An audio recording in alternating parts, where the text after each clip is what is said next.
بسم اللہ الرحمن الرحیم۔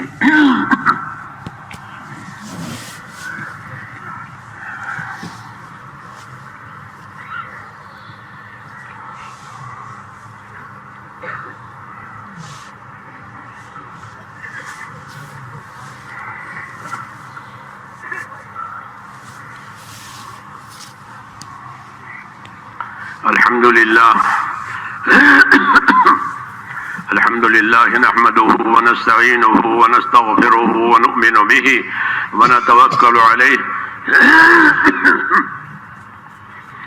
ونثني عليه الخير۔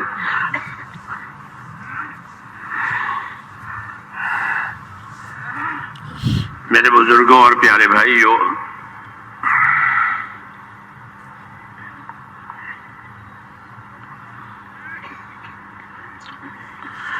اللہ پاک نے آپ حضرات کو بہت بڑی نعمت عطا فرمائی ہے۔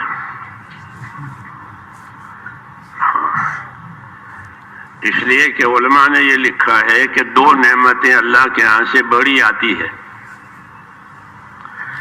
ایک ایمان، ایک علم۔ یہ لکھا ہے کہ یہ دو نعمتیں اللہ کی طرف سے بڑی آتی ہے۔ ایمان کی نعمت سب سے بڑی ہے۔ ایمان کی نعمت سب سے بڑی ہے، دنیا کے لحاظ سے بھی اور آخرت کے لحاظ سے بھی۔ دنیا کے لحاظ سے تو نعمت ایمان اس لیے بڑی ہے کہ جب تک ایک ایمان والا بھی روئے زمین پر رہے گا یہ دنیا باقی رہے گی۔ یہ ایمان کا اللہ کے ہاں مقام ہے کہ ایک ایمان والا ہے، وہ اللہ اللہ کر رہا ہے، بس آگے کچھ نہیں کرتا۔ اس کے ایک ایمان والے کے اللہ اللہ کرنے کی وجہ سے پوری یہ کائنات باقی رہے گی، زمین، آسمان، چاند، سورج، پورا نظام۔ کہ اللہ کے ہاں ایمان کی یہ قدر و قیمت ہے۔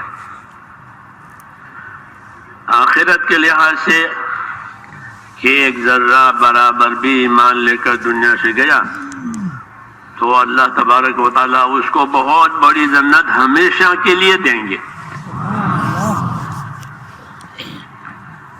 جی ہاں،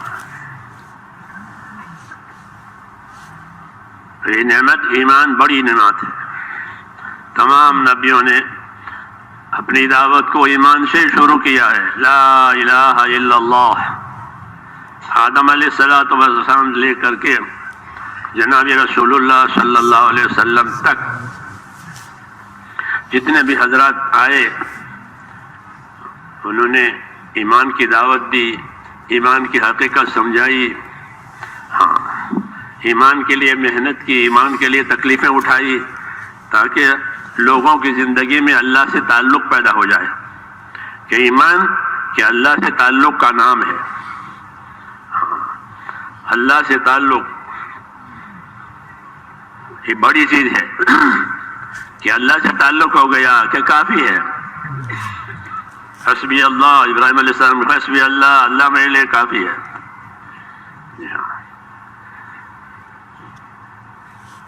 تو اللہ سے تعلق پیدا ہو گیا، یہ کافی ہے۔ اس لیے نبیوں نے ایمان کی دعوت دی، اللہ کی شان صفات سمجھائی، اللہ کی قدرت، اللہ کی سنت سمجھائی۔ یہاں پھر اللہ کا کیا معاملہ ہے بندوں کے ساتھ وہ سمجھایا، اور اللہ سے استفادہ کرنے کا کیا طریقہ ہے وہ سمجھایا۔ یا قوم استغفروا ربکم انہ کان غفارا، یہ کہا نوح علیہ السلام نے، اے میرے قوم اللہ سے اپنے قصور معاف کروا لو۔ بندہ ہے، قصور ہو جاتے ہیں، اپنے قصور معاف کروا لو تو کیا ہوگا کہ اللہ غفار ہے، یعنی بہت معاف کرنے والا ہے۔ امید دلائی کہ اللہ بہت معاف کرنے والا ہے، اور معاف کر کے معافی بھی ہوگی، تلافی بھی ہوگی۔ یہ تمہارے حالات ٹھیک کر دیں گے، کیونکہ ان کے حالات نافرمانی کی وجہ سے بگڑ گئے تھے۔ بارشیں رک گئی تھی، مال اولاد میں نقصان ہو رہا تھا، کہ وہ بھی ٹھیک ہو جائے گا، اللہ راضی ہو جائے گا تو یرسل السماء علیکم مدرارا ویمددکم باموال وبنین ویجعل لکم جنات ویجعل لکم انہارا. حالات ٹھیک ہو جائیں گے کیونکہ اللہ راضی ہو گئے. تو اللہ سے تعلق تو بڑی بنیاد ہے، اس لیے اللہ کی طرف رجوع کرنے کی دعوت ہے نبیوں کی کہ اللہ کی رجوع کرو. اللہ کی شان صفات سمجھاتے ہیں رجوع کی دعوت دے کر کے. استغفروا ربکم ثم توبوا الیہ ان ربی قریب مجیب. کہ اللہ سے قصور معاف کروا لو، اللہ کی طرف رجوع ہو جاؤ. اللہ تو تم سے بہت قریب ہے اور اللہ تمہاری ہر داد اور درخواست قبول کرنے والا ہے. اس طرح اللہ کی شان صفائی سمجھائی ہے. استغفروا ربکم ثم توبوا الیہ ان ربی رحیم ودود.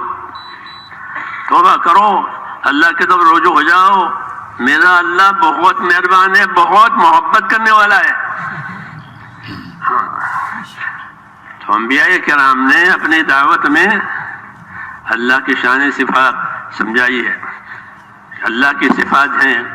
حضور صلی اللہ علیہ وسلم فرمایا اللہ کے 99 نام ہیں، ایک نام ذاتی، باقی نام صفاتی. اور اللہ کے جو صفاتی نام ہے وہ بندوں کی تربیت کے لیے ہے کہ رازق بندوں کو رزق کریں گے، رحیم کے بندوں پر رحم کریں گے، رؤوف کے بندوں پر مہربانی کریں گے، معین تو بندوں کی مدد کریں گے. کہ اللہ کی صفات ہماری ترقی کے لیے ہے، اللہ کی صفات ہماری تربیت کے لیے ہے، اللہ کی صفات ہمیں ڈرانے کے لیے ہے. ہاں، تاکہ ادھر ادھر نہ ہو جاوے، حد پر رہے، حق پر رہے. ہاں، اس لیے اللہ آپ سے ڈراتے بھی ہیں. وَيُحَذِّرُكُمُ اللَّهُ نَفْسَهُ وَاللَّهُ رَءُوفٌ بِالْعِبَادِ. اللہ تمہیں اپنی ذات سے ڈراتے ہیں، یاد رکھو. اور وہ کسی ظلم کی وجہ سے نہیں، بلکہ اللہ کی رحمت کا یہ تقاضا ہے، اللہ کی مہربانی کا یہ تقاضا ہے کہ کوئی اس کی پکڑ میں نہ آوے. اللہ رؤوف بالعباد. تو انبیاء کرام علیہ الصلوۃ والسلام نے اللہ سے تعلق میں اللہ کی شان سمجھائی ہے، اللہ کی صفات سمجھائی ہے، اللہ کی قدرت سے فائدہ اٹھانے کے لیے بتایا ہے کہ اللہ کی قدرت سے فائدہ اٹھاؤ. کیسے فائدہ اٹھاؤ گے؟ کہ اللہ کو راضی کر کے. اللہ کو راضی کر کے فائدہ اٹھاؤ. کہ اللہ راضی ہوگا تو دنیا کی برکتیں دے گا. ہاں، آسمان سے بھی برکتیں آئے گی، زمین سے بھی برکتیں آئے گی. ہاں، حالات ٹھیک ہو جائیں گے. یہ اللہ کے تعلق کی برکات ہے.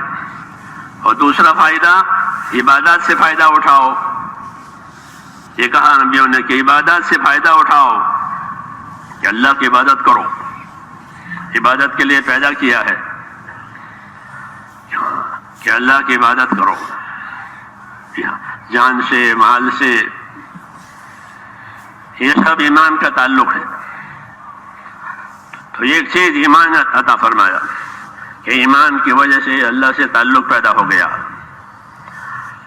اور قاعدے کی بات یہ ہے کہ ہر تعلق کے تقاضے ہوتے ہیں، ہر تعلق کے حقوق ہوتے ہیں. بیوی سے تعلق ہے تو بیوی کے تقاضے ہوں گے، بیوی کے حقوق ہوں گے. بچوں سے تعلق ہے تو بچوں کے تقاضے ہوں گے، بچوں کے حقوق ہوں گے. اس طرح جتنے تعلقات ہیں ان تعلقات کے حقوق ہیں، ان تعلقات کے تقاضے ہوتے ہیں. اللہ سے تعلق ہے تو اللہ کا کیا حق ہے، اللہ کا کیا تقاضا ہے. تو اللہ نے اپنے حقوق اور اپنے تقاضے اس کو پورا کرانے کے لیے انبیاء کرام پر دوسری چیز علم نازل کی ہے. ایمان، علم. دوسری چیز جو اللہ تعالیٰ نے نازل فرمائی انبیاء کرام پر، تو ان پر اللہ تعالیٰ نے اپنے علوم نازل کیے ہیں. ہر نبی کو نبی علوم ہی لے کر آتا ہے، چیزوں سے اس کا واسطہ نہیں ہوتا، چیزوں سے واسطہ نہیں ہوتا۔ فرمایا حضور نے کہ مجھ پر یہ وحی نہیں بھیجی اللہ نے کہ میں مال جمع کروں، تاجر بنوں۔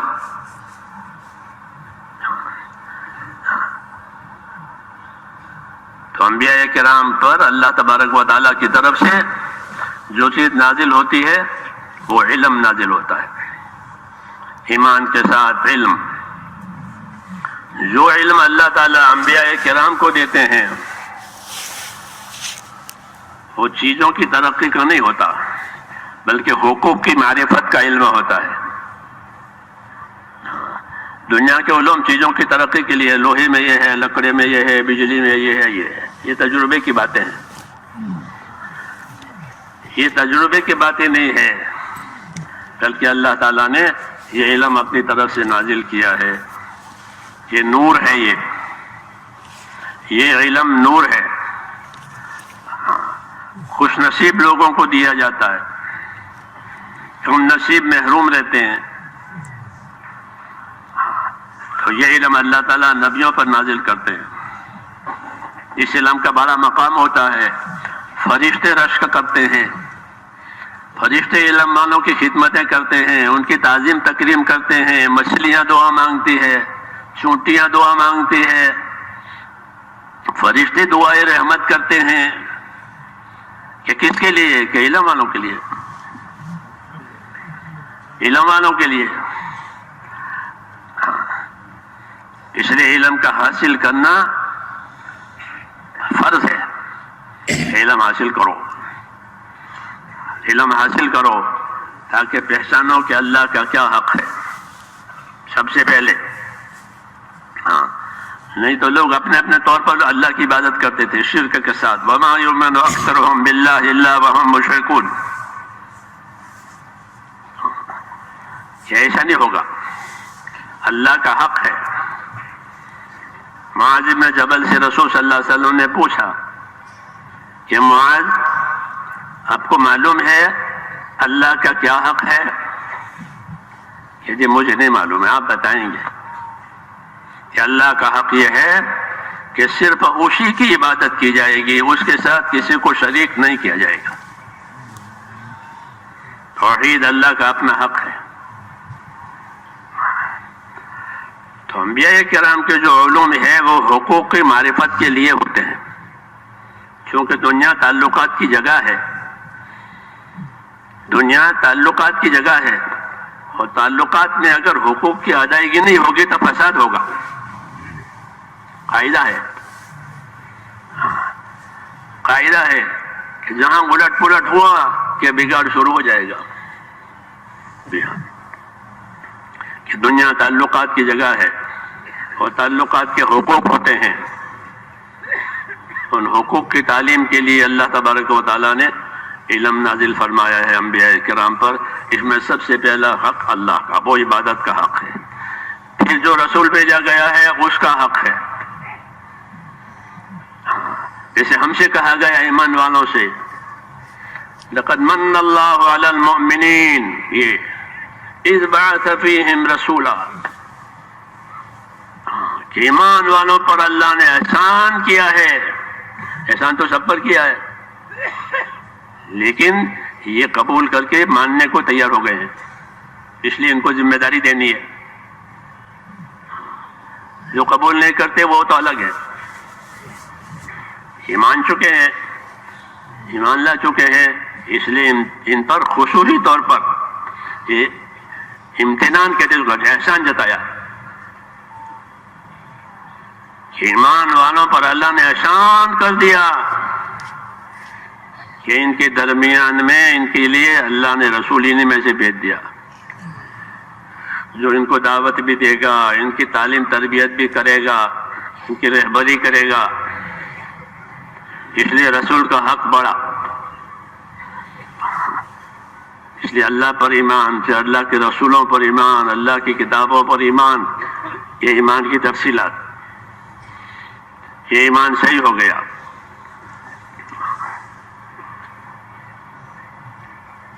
تو دنیا چونکہ تعلق کی اور حقوق کی جگہ ہے، اس لیے اس کا علم فرض کر دیا گیا کہ علم دین فرض، ہر ایک علم دین حاصل کرے. اور یہ علم دو طریقوں کا ہے، فضائل مسائل.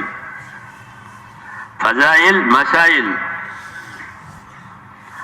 دو طریقوں سے نبیوں کے پاس علم آتا ہے، فضائل کا علم، مسائل کا علم. فضائل سے مراد یہ ہے کہ اللہ تعالیٰ اپنی اطاعت و تابعداری کرنے والوں کو، حکم بجا لانے والوں کو کیا دینے والے ہیں، ان کے لیے کیا کیا انعام اکرام تیار کیے ہیں،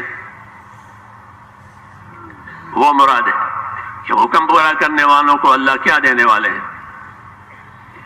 یہ فضائل کا علم کہلاتا ہے، ترغیب کا علم کہلاتا ہے. ہاں، جنت میں کیا کیا تیاری کی ہے، کس عمل پر کیا دیں گے، کتنا دیں گے، فضائل. ہاں، کہ فضائل کے علم کی وجہ سے اللہ کے حکموں کے پورا کرنے کا شوق، اللہ کے حکموں کے پورا کرنے کا یقین کہ مجھے اللہ اس پر یہ دینے والے ہیں، اس شوق میں کرے، اس یقین سے کرے. اس لیے انبیاء کرام علیہ الصلوۃ والسلام پر ایک علم ترغیب کا نازل کیا جاتا ہے، چونکہ اللہ تعالیٰ ان کو مبشرین اور منذرین بنا کر بھیجتے ہیں. اللہ تعالیٰ نبیوں کا جو اسلوب ہے وہ یہ اسلوب ہے، اپنی بات پہنچانے کا، اپنی بات سمجھانے کا. جابرانہ نہیں ہوتا، جابرانہ طریقہ ان کا نہیں ہوتا، بلکہ اللہ تعالیٰ ان کو بھیجتے ہیں. وَمَا نُرْسِلُ الْمُرْسَلِينَ إِلَّا مُبَشِّرِينَ وَمُنذِرِينَ. ایک ہی اسلوب ہے ان کا کہ وہ بشارتوں کے ساتھ اللہ کے بندوں کو اللہ کی طرف لائیں گے. اللہ خود بھی بشارتوں کے ساتھ بلاتا ہے، تو وہ بشارتوں کا علم ہے کہ آپ کو آپ کے عمل پر بھی دیں گے، اور عمل کے لیے جو وسائل اختیار کرو گے اس پر بھی دیں گے، نیت کرو گے اس پر بھی دیں گے، محنت کرو گے اس پر بھی دیں گے. دینا ہی دینا، دینا ہی دینا ہے. اللہ کے حکموں کے لیے محنت کرے کہ دینا ہی دینا. محنت پر زیادہ دیں گے، محنت پر زیادہ دیں گے. ہاں، کیونکہ محنت سے عام نفع ہوتا ہے. اس لیے انبیاء کرام خود بھی محنت کے ساتھ زندگی گزارتے ہیں. پوری زندگی محنت کے ساتھ حضور صلی اللہ علیہ وسلم نے گزاری. صحابہ فرماتے تھے، سیرت میں لکھا ہے کہ لیست لہ راحہ، آپ صلی اللہ علیہ وسلم کے لیے راحت ہی نہیں. آپ کے لیے راحت ہی نہیں، لیست لہ راحہ. ساری زندگی اپنے آپ کو تھکایا، اپنے آپ کو کھپایا. کہاں تک؟ کہ موت تک. موت کے بعد پھر موت کوئی تکلیف نہیں. حضرت فاطمہ رضی اللہ عنہ موت کے بعد رونے لگی، وا کربا ابی، وا کربا ابی. فرمایا اللہ کربا لابی کا بعد اليوم، آج کے بعد آپ کے باپ پر کوئی تکلیف نہیں ہوگی، ختم ہے، موت ہوگا، سب ختم، قصہ ختم ہو جائے گا. مطلب یہ موت تک تو ہے، یہ محنت ہے، تھکنا ہے، برداشت کرنا ہے، صبر کرنا ہے. یہ سب آپ حضرات جانتے ہیں، سیرت آپ کو معلوم ہے کہ انبیاء کرام کو اللہ تعالیٰ اس لیے بھیجتے تھے. ان کے علم میں یہی بات تھی کہ صبر کرو، صبر کرو، صبر میں آگے بڑھو، برداشت کرو، درگزر کرو، سکھاؤ، لوگوں کو سکھاؤ. تو میں کہہ رہا تھا کہ فضائل کا علم نازل کیا، جی ہاں، تاکہ طبیعتوں میں طلب پیدا ہو جائے دین کی، آخرت کی. چونکہ انبیاء کرام کے ہاں آخرت ہی اصل ہوتی ہے، ان کی دعوت میں آخرت اصل ہوتی ہے. دنیا آخرت بنانے کا ذریعہ ہوتی ہے. یہ انبیاء کی دعوت میں خاص ہے کہ اپنی دنیا سے دین بناؤ، اپنی دنیا سے آخرت بناؤ. ہر نبی کی دعوت میں کہ دنیا سے آخرت بناؤ. وابتغ فیما آتاک اللہ الدار الآخرہ ولا تنس نصیبک من الدنیا. یہ نبی کی دعوت میں وہ دنیا کو ایک وقتی اور فانی جانتے ہیں کہ دنیا ایک وقتی اور فانی ہے. اس سے باقی کے لیے تیاری کر لینی ہے بس. جیسے برف کی سلی ہو، یہ برف کی سلی ہے، یہ وقتی ہے، ابھی پگھل جائے گی، جو کچھ کرنا ہو کر لو. ہاں ایسے تاکہ کہ یہی آواز ہوتی ہے انما هذه الحیات الدنیا متاع. یہ کہہ رہا انما هذه الحیات الدنیا متاع، کہ یہ زندگی یہ تھوڑی دیر کی ہے، گزارا ہے. متاع ما یتمتع به الانسان ثم یترکه، کہ فائدہ اٹھایا پھر چھوڑ دیا. یہ دنیا تھوڑی دیر کے لیے ہے.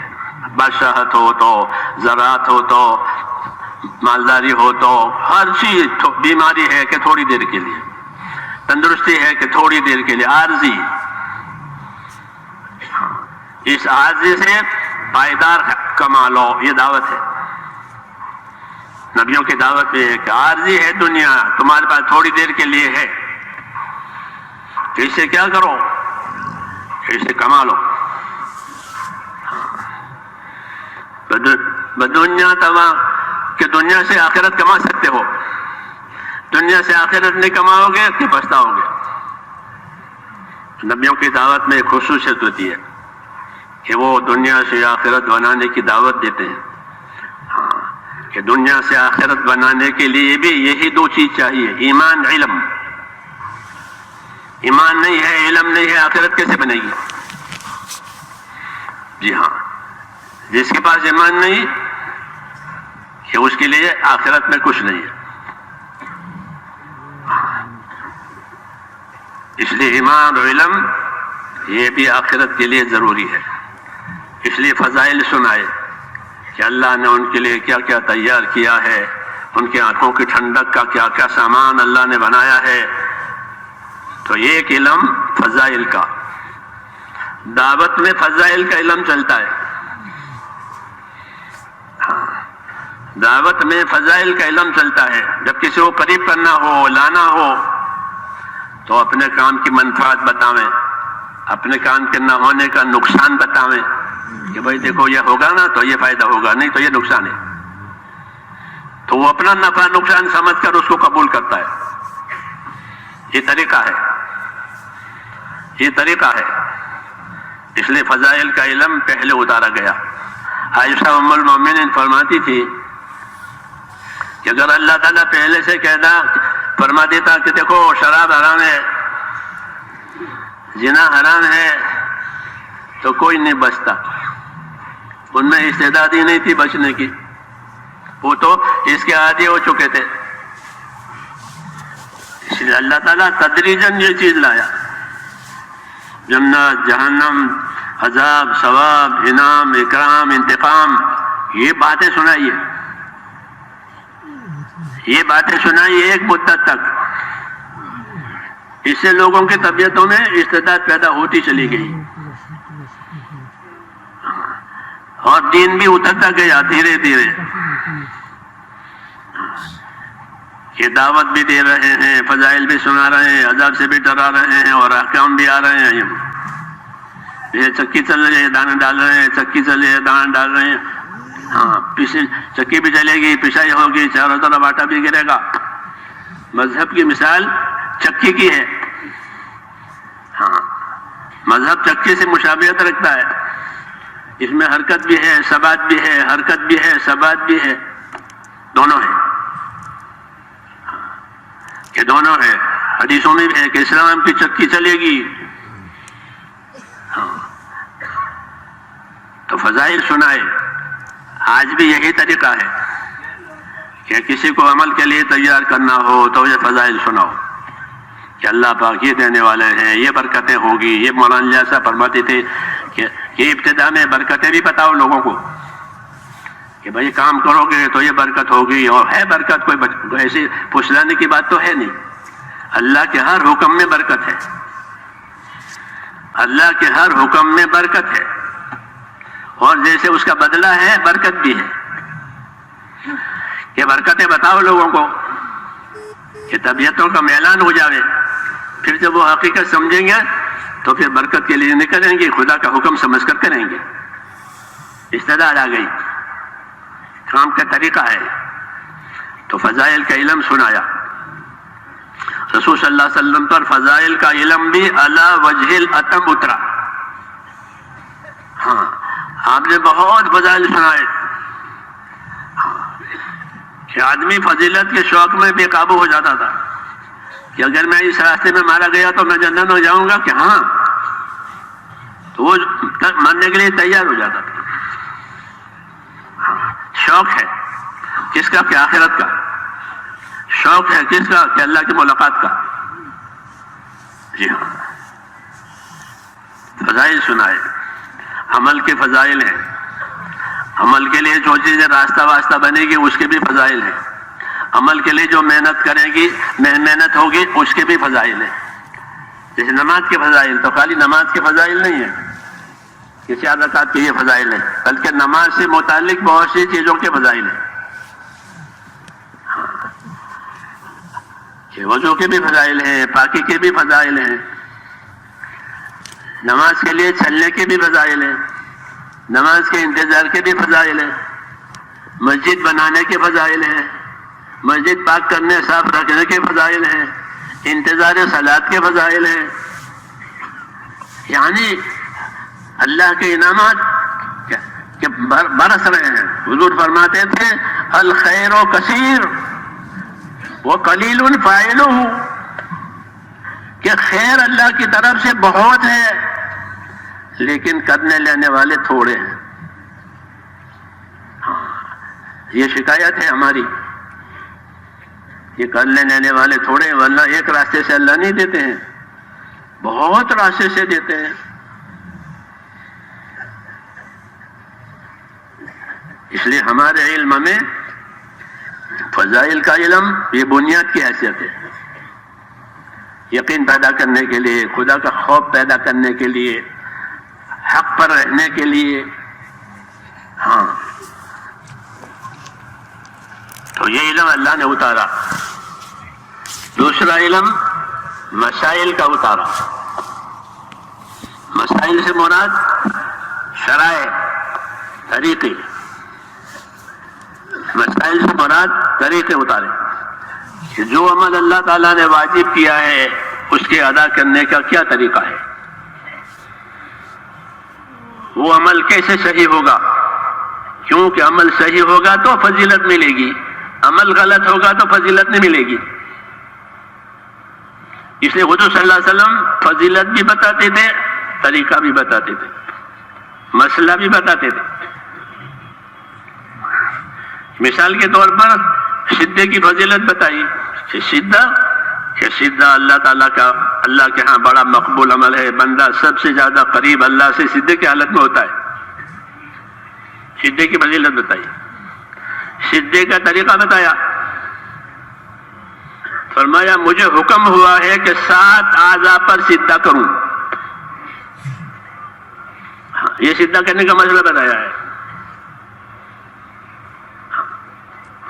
علماء کے ذمے یہ دونوں باتیں ہیں کہ مسائل سے بھی آراستہ ہوں، فضائل سے بھی آراستہ ہوں. فضیلت بتانے کا موقع ملے تو فضیلت بتاوے، مسائل کی استدلال ہے تو مسئلہ بتاوے. جامعیت ہے آپ کے اندر تو مسئلہ بتایا کہ مجھے حکم ہوا ہے کہ میں 7 اعضاء پر سجدہ کروں. 2 قدم، 2 گھٹنے، 2 ہاتھ اور 1 چہرہ، یہ 7 ہو گئے. تو فضائل مسائل کا علم آیا ہے ہماری طرف کہ مسائل کے ذریعے سے ہر عمل کے طریقے صحیح ہو جائیں گے. نماز پڑھنے کے صحیح طریقے، زکوٰۃ عبادات کے صحیح طریقے، دوسروں کے حقوق ادا کرنے کے صحیح طریقے. ہاں، تو اس طریقے سے حضور صلی اللہ علیہ وسلم پر جو علم نازل ہوا ہے وہ کامل علم آیا. دین کامل، دین کا علم کامل. ایمانیات کا علم ہم کو پورا دیا گیا، عبادات کا علم ہم کو پورا دیا گیا، معاشرت کا علم ہم کو پورا دیا گیا کہ معاشرت کے دوسروں کے ساتھ لوگوں کا تمہارا رہن سہن کیسا ہوگا۔ معاشرت رہن سہن کو کہتے ہیں کہ دوسروں کے ساتھ کیسے رہو گے، تو اس کا علم دیا، اس کی بنیادیں بتائی۔ معاملات کا علم دیا کہ دنیا ہے، لین دین ہے، خرید و فروخت ہے، تجارت ہے، اس کا علم دیا۔ عدل و انصاف کا علم دیا۔ جی ہاں، تو ہر طریقہ کا حضور صلی اللہ علیہ وسلم کو کامل علم دیا گیا، اور وہ علم حضور صلی اللہ علیہ وسلم نے اپنی امت کو سکھایا، پہنچایا، پورا کر دیا، اپنا کام پورا کیا۔ کہ آپ صلی اللہ علیہ وسلم نے ایسی محنت کی ہے کہ ہر شعبے والے کو اس کا دین ملے۔ مولانا محمد یوسف صاحب رحمۃ اللہ علیہ فرماتے تھے کہ ہمارے ہاں ہر شعبے کے فضائل ہیں، ہر شعبے کے مسائل ہیں۔ دنیا کے شعبے بیکار نہیں ہیں، بلکہ دنیا سے دین بنانے کی دعوت ہے۔ تو اس لیے ہر شعبے کے فضائل، ہر شعبے کے مسائل، عبادت کے فضائل، عبادت کے مسائل، معاشرت کے فضائل، معاشرت کے مسائل، لین دین کے فضائل، لین دین کے مسائل، کھیتی کے فضائل، کھیتی کے مسائل، تجارت کے فضائل، تجارت کے مسائل، نکاح کے فضائل، نکاح کے مسائل۔ یہ مسلمان دنیا دار نہیں ہوتا، مسلمان دنیا دار نہیں ہوتا، وہ تو دیندار ہے۔ اس لیے وہ اپنی ہر حالت کو دین بناوے۔ تاجر کی تجارت، زمیندار کی زمینداری، ملازمت کی ملازمت، یہ سب کہ اس کو دین بناؤ۔ یہ حضور صلی اللہ علیہ وسلم کا کمال ہے کہ دنیا کو دین بنانے کا نسخہ دے گئے۔ دنیا کو دین بنانے کا نسخہ دے گئے۔ مٹی کو سونا بنا لو، مٹی کے سونا بنا لو، دنیا کو دین بناؤ، ایمان سے، علم سے۔ ہاں، ایمان سے، علم سے دنیا دین بنے گی، پھر دنیا کی بھی خیر ہے، آخرت کی بھی خیر ہے۔ اس لیے فرماتے تھے کہ میں دنیا اور آخرت کی خیر کے ساتھ بھیجا گیا ہوں۔ ابو سفیان، میں دنیا اور آخرت کی خیر کے ساتھ بھیجا گیا ہوں، ہماری بات مان لو۔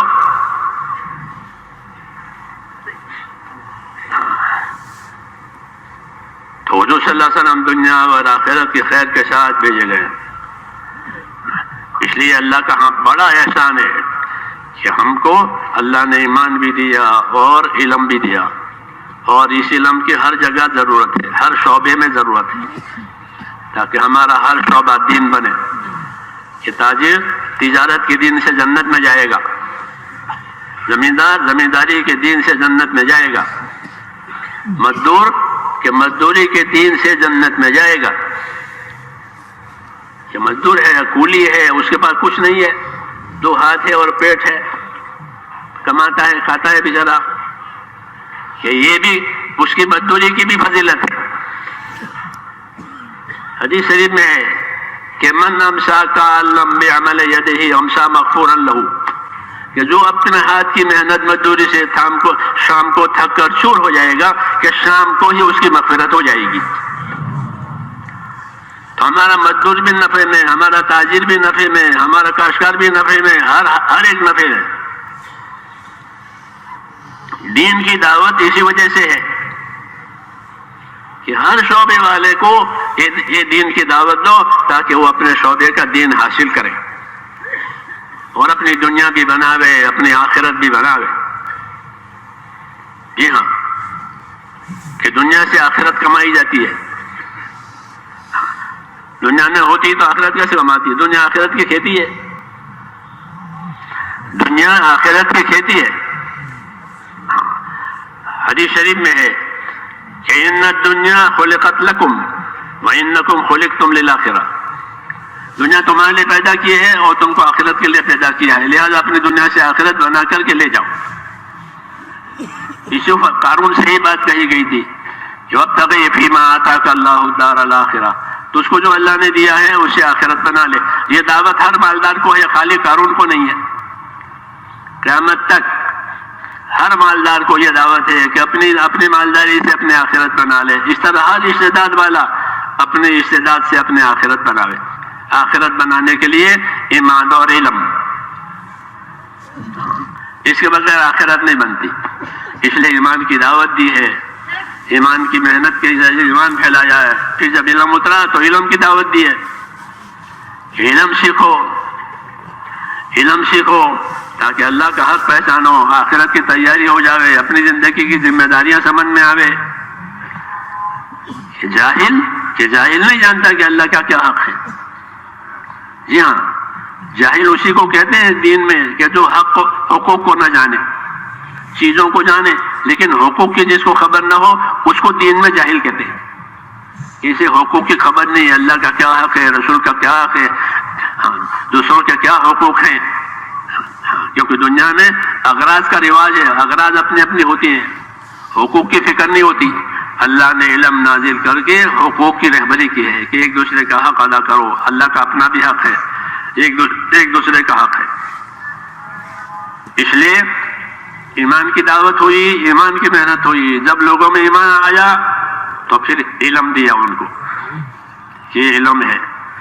حضور کے زمانے میں کوئی آدمی اسلام قبول کرتا تھا تو فرماتے تھے علموا اخاکم القرآن، اپنے بھائی کو قرآن پڑھاؤ۔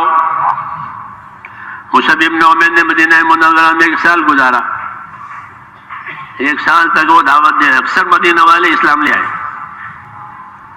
تھوڑے باقی رہ گئے۔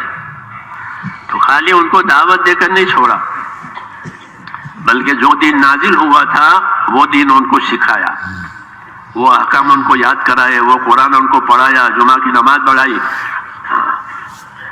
علم کے ساتھ کہ یہی ہماری ذمہ داری ہے۔ علم کی ذمہ داری یہی ہے کہ علم کی کیا ذمہ داری ہے کہ علم کی ایک ذمہ داری ہے سب سے بڑی کہ علم آتا ہے اطاعت سکھانے کے لیے، علم آتا ہے اطاعت سکھانے کے لیے کہ اللہ کی ماننی ہے، اللہ کے رسول کی ماننی ہے، اطاعت کے لیے علم آیا۔ وما ارسلنا من رسول الا لیطاع باذن اللہ، کہ جب کبھی کوئی رسول بھیجا گیا ہے تو یہ منشا تھا اللہ تعالیٰ کا کہ رسول کے کہنے سے لوگ اللہ کی ماننے والے بن جائیں۔ اطاعت، علم سے اطاعت کرانی ہے تاکہ لوگ اپنے جان مال میں اپنے کو پابند کریں۔ اطاعت کا معنی یہ ہے کہ اپنی جان سے، اپنے مال سے، اپنی نیت سے، اپنے ارادے سے اللہ کی تابعداری کریں گے، اس کے حکموں کو پورا کریں گے اور مننے سے پہلے پہلے اللہ کو راضی کریں گے۔ اطاعت بڑی چیز ہے، اس کے لیے اللہ تعالیٰ نے علم اتارا ہے تاکہ علم کے ذریعے سے اطاعت، اس کے حقوق اور اس کے قیود یہ اطاعت کے معلوم ہو جائیں۔ اس لیے نبی اللہ کی اطاعت پر چلتا ہے، لوگوں کو اللہ کی اطاعت کی دعوت دیتا ہے تاکہ وجود زمین پر اللہ تعالیٰ کی اطاعت ہو۔ اللہ کی اطاعت میں اللہ کے حقوق بھی آ جائیں گے، دوسروں کے حقوق بھی آ جائیں گے، اس کے وہ دعوت دیتا ہے، ترغیب دیتے ہیں۔ پھر جب لوگ دعوت ترغیب سے آ جائیں تو پھر ان کو علم کی تعلیم دیتے ہیں۔ اس لیے دعوت یہ ابتدائی درجہ ہے اور ضروری درجہ ہے طلب پیدا کرانے کے لیے۔ جیسے کوئی مریض ہے، اسے بھوک نہیں لگتی، اسے نیند نہیں آتی، تو اس کو اس کی دوا دی جائے گی کہ اس کو بھوک لگے، اس کو نیند آوے، بھوک لگے، نیند آوے تو بدن کا نظام صحیح چلے گا۔ ایسے دین کا نظام صحیح چلے گا کہ دین کی طلب آوے، آخرت کی طلب آوے۔ اللہ نے دعوت کے کام کو طلب پیدا کرانے کے لیے، اس لیے نبی دعوت کے کام میں محنت کرتے تھے، صبر کرتے تھے، کیونکہ یہ دعوت کا کام ثقیل ہے، جلدی سے لوگوں کے سمجھ میں آئے گا نہیں۔ اس لیے نبیوں نے دعوت کے راستے میں کافی تکلیفیں برداشت کی، کافی صبر کیا، لوگوں کو فضائل سے بھی قریب کیا، اپنے اخلاق سے بھی قریب کیا۔ دونوں طریقے سے لوگوں کو اپنی دعوت میں قریب کیا ہے، فضائل سے بھی قریب کیا کہ اللہ یہ دیں گے۔ حضور صلی اللہ علیہ وسلم آواز لگا دیتے کہ کون میری بات قبول کرتا ہے، کون میری مدد کرتا ہے، اللہ اس کو جنت دے گا۔ ہاں، مکے کے بازار میں کہ اللہ اس کو جنت دے گا، لیکن کوئی سنتا نہیں تھا۔ ہاں، کہ ابتدا ایسی ہوتی ہے نبیوں کے کام کی ابتدا بے کسی میں، تو بے کسی میں کام کرنا پڑتا ہے، دعوت دینی پڑتی ہے، فضائل سنانے پڑتے ہیں، اخلاق سے، صبر سے، تحمل سے دعوت چلتی ہے۔ پھر اللہ تعالیٰ جب یہ محنت ایک حد پر پہنچتی ہے تو اللہ لوگوں کے دلوں میں اس کی قبولیت ڈالتے ہیں۔ ہاں، یہ محنت ایک حد پر پہنچتی ہے تو اللہ لوگوں کے دلوں میں قبولیت ڈالتے ہیں، تو قبول لوگ، نرم لوگ قبول کر کے آتے ہیں۔ پھر یہ محنت اور بڑھتی ہے تو پھر حق تعالیٰ شانہ اپنی تائید اتارتے ہیں۔ اس تائید کی وجہ سے دشمنوں کے دلوں سے دشمنی نکال لی جاتی ہے اور ان کے دلوں میں توبہ ڈالی جاتی ہے۔ یہ اللہ کا قانون ہے کہ وَيُذْهِبْ غَيْظَ قُلُوبِهِمْ وَيَتُوبُ اللَّهُ عَلَى مَن يَشَاءُ، کہ اللہ ان کے دلوں کا غیظ غضب نکال لے گا۔ اب آپ خالد رضی اللہ عنہ کا حالات پڑھیں اور دوسرے لوگوں کے حالات پڑھیں کہ ان کو حضور سے بڑی دشمنی، اللہ نے ان کی دشمنی نکال لی۔ ہاں، کیوں؟ محنت ہوئی اس کے لیے، محنت پر اللہ کے انعامات ہیں، مجھ نامے کے دشمنوں کے دلوں سے دشمنی نکال لیں گے، تو ان کے دلوں میں دشمنی، وہ متوجہ ہو گیا دین کی طرف، حالانکہ چلے گئے تھے، حضور صلی اللہ علیہ وسلم کو دیکھنا نہیں چاہتے تھے۔ خالد ابن ولید جب حضور عمرے کے لیے مکے تشریف لے گئے تو وہ کہ میں ان کو دیکھنا نہیں چاہتا، تو نکل گئے۔ حضور صلی اللہ علیہ وسلم نے ان کا تذکرہ کیا، نبی کے اخلاق ہوتے ہیں کہ بھائی خالد کہاں ہے؟ ان کے بھائی سے پوچھا، ان کا بھائی مخلص مسلمان، کہ تمہارے بھائی کہاں ہیں؟ تو انہوں نے ادب سے جواب دیا، یہ نہیں دیا کہ وہ آپ کی وجہ سے چلا گیا ہے، ایسا نہیں کہتے۔ یاتی بہ اللہ یا رسول اللہ، وہ تو چلے گئے، اللہ ان کو لائے گا۔ فرمایا اتنا سمجھدار آدمی ہے اور وہ اسلام سے دور رہا ہے، اگر وہ ہماری طرف آوے، ہماری بات قبول کرے، ہم تو اس کی قدر کریں گے، یہ حضور نے فرمایا۔ تو وہ بات لکھ کر انہوں نے وہاں بھیج دی کہ تو بھاگ رہا ہے، تیرے لیے تو یہ ہو رہا ہے، تو وہ نرم پڑ گئے۔ اور ان کو خواب آیا تھا خالد بن ولید کو کہ میں خواب میں دیکھ رہا ہوں کہ میں بنجر زمین میں سے آباد زمین پر جا رہا ہوں۔ یہ اللہ تعالیٰ کی ترتیب ہے دشمنی نکال لینے کی۔ تو خواب سنایا، ابو بکر تعبیر دیتے تھے، ابو بکر فرمایا کہ ہاں تمہارے ساتھ بھلائی کا ارادہ ہوا ہے، اب تم بنجر زمین کفر کی ہے، آباد زمین اسلام کی ہے، اس میں آؤ گے۔ اللہ کا نظام ہے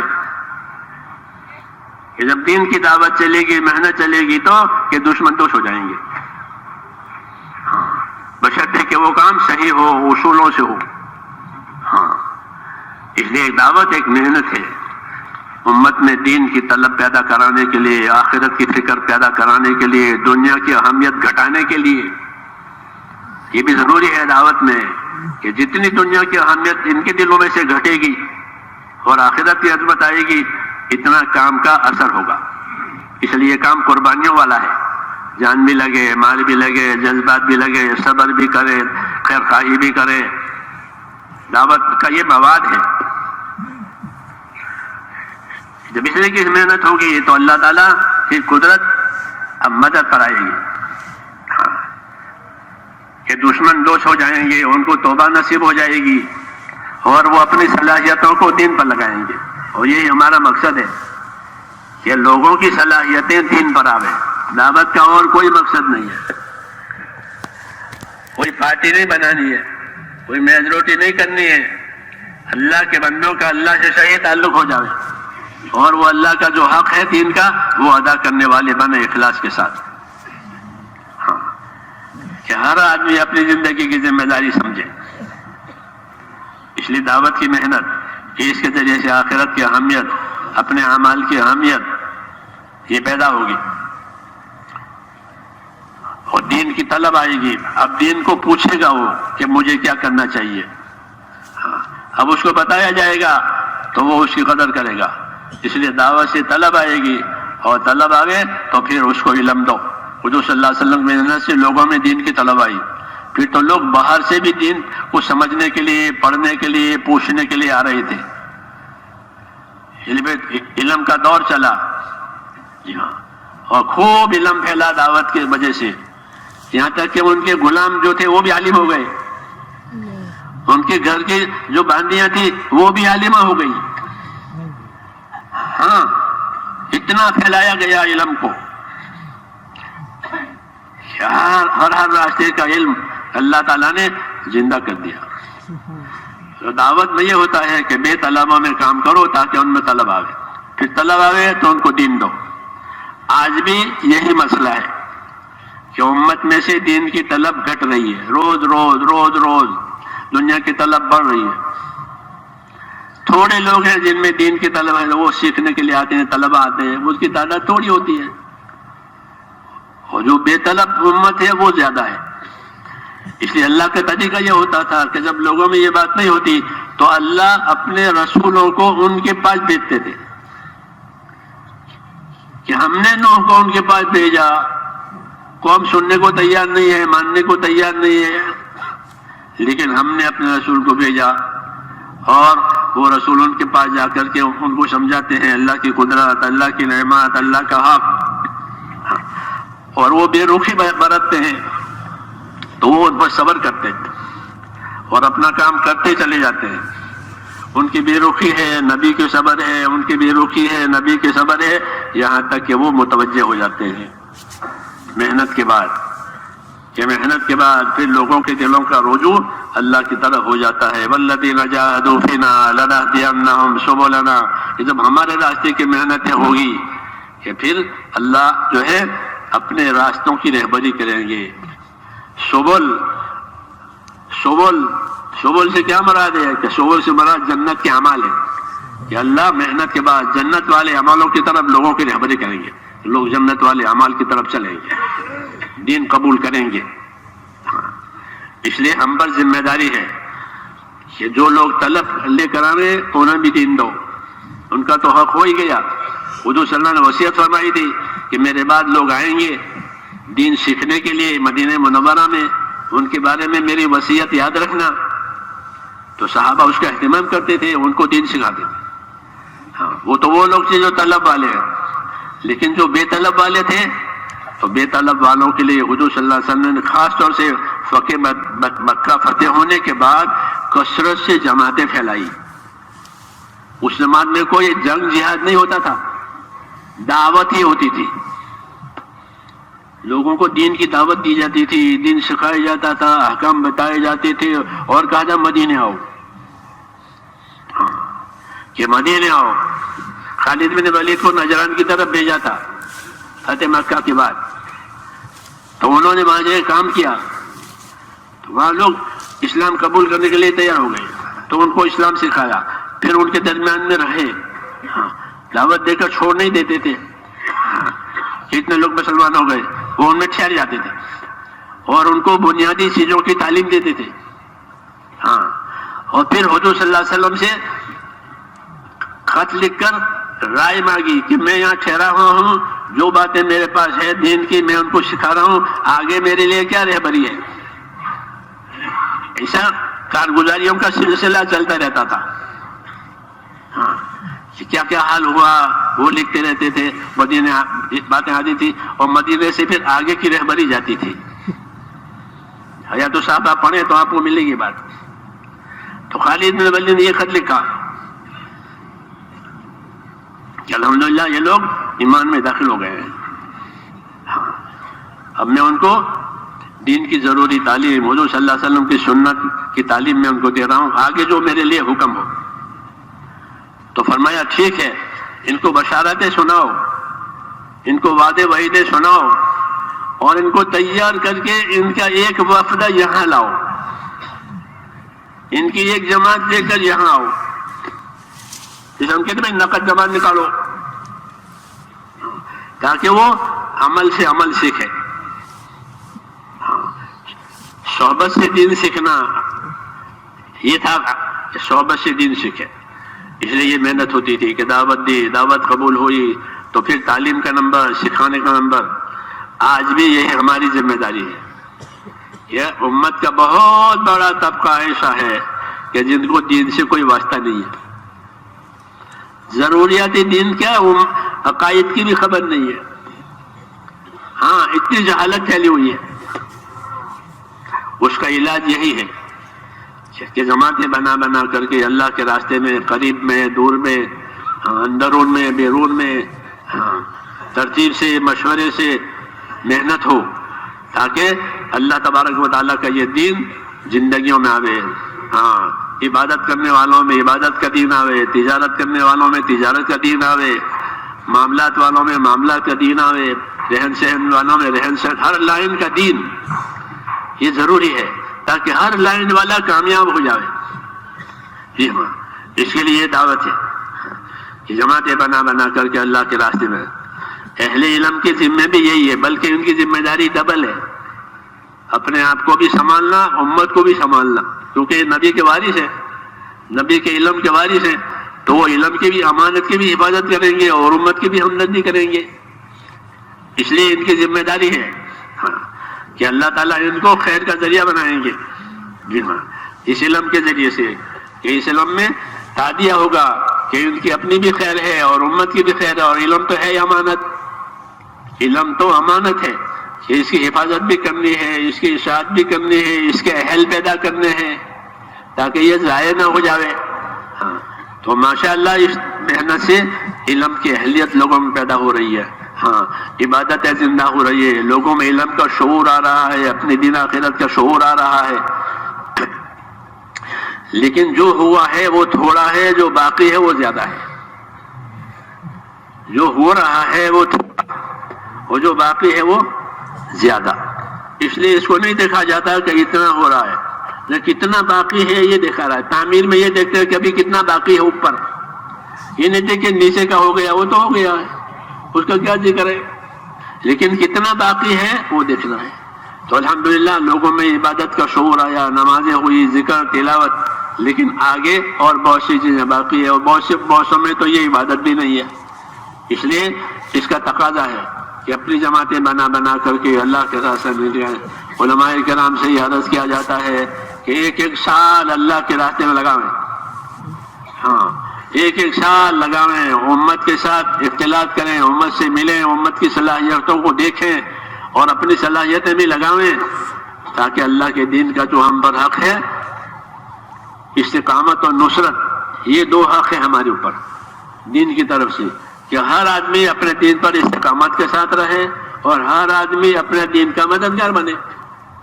یہ دو حق بنیادی ہیں، استقامت علی الدین اور نصرت للدین۔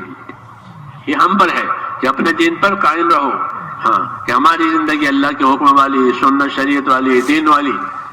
ہاں، کیونکہ ہر آدمی کو اس کی قبر میں اللہ اس کا دین پوچھے گا، ما دینوں کا۔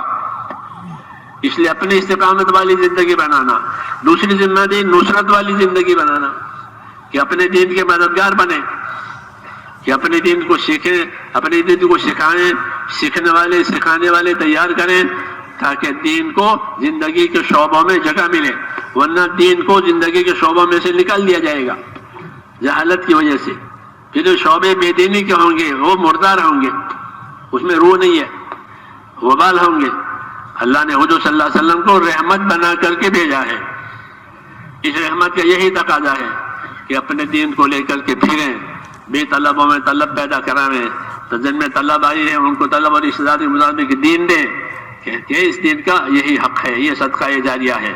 اس لیے یہ تقاضا ہے اہل علم حضرات سے بھی کہ اپنی ترتیب بنا بنا کر کے ایک ایک سال کے لیے اللہ کے راستے میں نکلیں، اس کام سے وابستگی ہو جائے، ساری دنیا میں لوگوں کو اس کام سے تعلق ہو جائے، پھر ہر آدمی اپنی ذاتی زندگی سنت والی، شریعت والی اور اجتماعی زندگی نصرت والی بناوے۔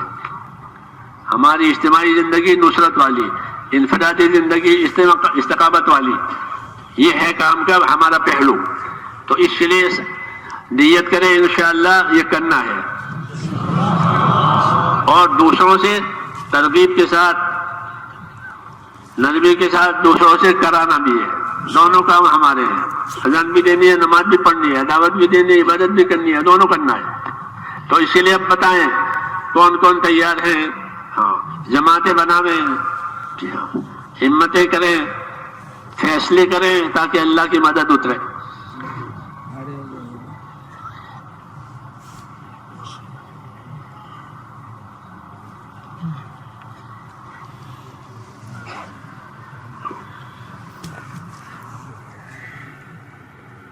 ادھر آ جائیے۔